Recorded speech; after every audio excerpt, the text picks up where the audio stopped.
wireless system sa gitara. So ito yung receiver at ito naman yung kanyang transmitter.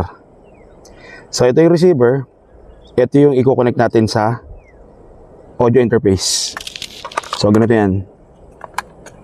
Dito yan. Dito i-connect sa pangalawa.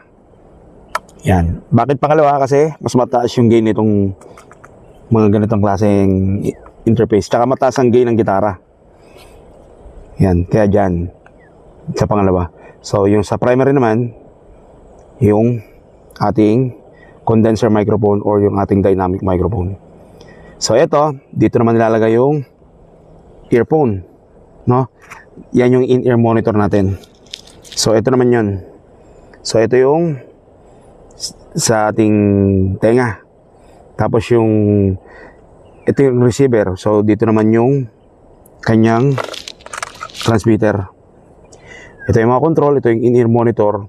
So built-in 48 volts na rin to. May phantom power kung so kung meron kayo condenser microphone, gagana to dito.